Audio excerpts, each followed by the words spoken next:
So, the main villain of your series is dead and defeated, you're moving your comic in a slightly more ambitious continuity-driven direction. What do you do immediately afterwards? Bring him back, of course. Yes, as the cover makes very clear, Robotnik's defeat in the last issue is very temporary, and it wouldn't be for another 28 issues until that would change. But the cover here does look very nice. It's certainly a lot darker than most other covers up to this point, and I don't just mean in tone, but in color palette. Robotnik's silhouette actually looks very intimidating here, even if Tails' failure to recognize him in the shadows is rather baffling to me. It makes you curious to know what's on the inside, which is certainly a plus. We open to our first story, The Return, and start off with the good alternate future timeline we were introduced to in both the In Your Face special and Sonic issue 19. Or rather, it has elements of both. It's confusing, and I think the writer sort of crossed wires on whether it was the future or an alternate future timeline, or if they were both the same thing, or bleh. Anyway, Sonic and his family are enjoying a nice day out, no doubt making Sonali shippers squee with delight, before a sudden burst of energy causes Robotnik from the original universe to appear before them. Yes, as it turns out, Eve didn't kill Robotnik, she merely teleported him to an alternate dimension.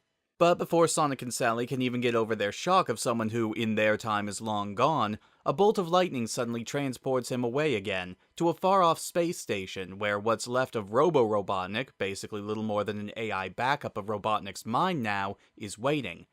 Robotnik, determined not to fail like his alternate future predecessor, demands to be sent back to his timeline to ensure that this future doesn't happen to him.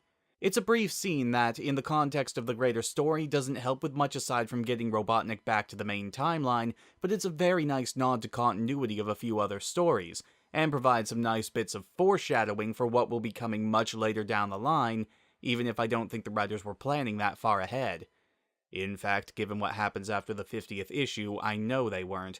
We'll get into that when we get there. Back on our Mobius, Sonic and friends are inside one of Robotnik's warehouses, taking advantage of a gap of leadership by unloading and destroying as many SWATbot parts as they can.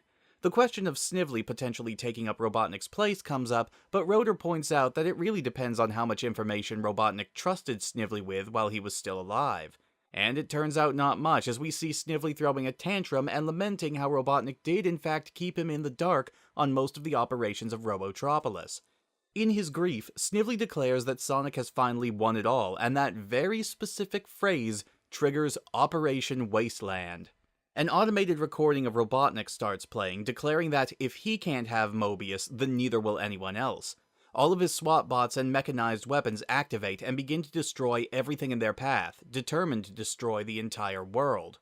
Sonic and friends quickly try to find a way to escape, since even Sonic can't take down an army of this size on his own, even though he kinda did in the past, and God forbid the other freedom fighters act as little more than distractions in battle, but they're overwhelmed on all sides.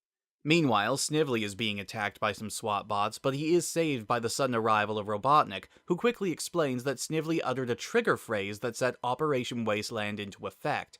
Meanwhile, Sonic and friends have apparently broken away, but are being pursued by a rampaging robot army. Robotnik, much to his chagrin, admits that the only way he's going to stop this madness is by letting Sonic get away, as he can't risk his robots destroying his entire empire along with Sonic. So he deactivates them. But after a quick question from Snively, he decides to rub this fact in Sonic's face, not only letting him and the freedom fighters know that he's alive, but also deflating Sonic's ego by making it clear that, if it weren't for him, Sonic and his friends would very much be dead. It's actually a pretty damn menacing scene, and Robotnik is obviously taking a lot of delight in telling Sonic all of this. It's only really marred by the fact that Sonic doesn't really react to much of it. Sure, he tosses some quips at his enemy, but the artwork doesn't really do a good job of showing off any sort of turmoil he might be feeling at the time. But it ends with one hell of a line from Robotnik. "There has been no gain. There has been no loss. We shall live to fight another day." The Return is one of those stories that I'm kind of conflicted about. It starts out as one of those stories that I absolutely hate to see in comics, or in any form of media really. The ones that say the creators are trying to restore the status quo as soon as possible. It returns Robotnik to life, though according to this he didn't really die in the first place, only an issue after his death, and immediately sets to putting things back to the way they were. But its actual presentation is really well done. The nods to past issues are appreciated, if a bit confusing with how fast and loose they play with this whole alternate timeline stuff, a problem that, unfortunately, would be exacerbated in later stories written by Ken Penders.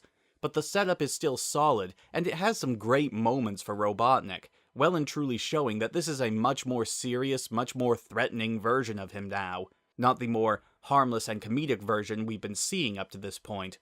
That final exchange he has with Sonic is just the icing on the cake. I don't consider it one of the best speeches Robotnik has made. He'd be responsible for some truly chilling and unsettling ones later in the comic. But for the time in the comic's history when it came out, it's a great re-establishing moment for the character. The artwork is also pretty good in this story. Barry Grossman's coloring is also really good, and it pops particularly well in this issue. The lighting and shading effects in particular are really well done, especially early in the issue when Robotnik first appears. The pencils for the story are done by Patrick Spaziante, who most are aware did the cover art for the series for a good majority of the issues. His internal artwork is also good, but there are times where it can get a bit lopsided. I mean, look at the massive detail on Snively in most of the panels where he appears, and compare that to some of the later drawings of Sonic in the issue, where it just seems like he's missing a lot of detail. It's an odd sort of paradox. The art definitely isn't bad, but it feels uneven in this issue.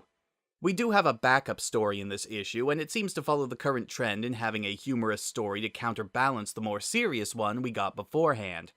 It's a basic bedtime story where Sally tells a rambunctious Tails a story of Sir Runs-a-Lot and his squire who wanted to be like him. It's a cute story, a nice little fable, even if Tails doesn't take it to heart. The art is appropriately more cartoonish and simplistic, courtesy of Dave Manek, and the style works well for a humorous detour like this. And speaking of humorous detours, oh boy have we got one next time. I'll see you all there.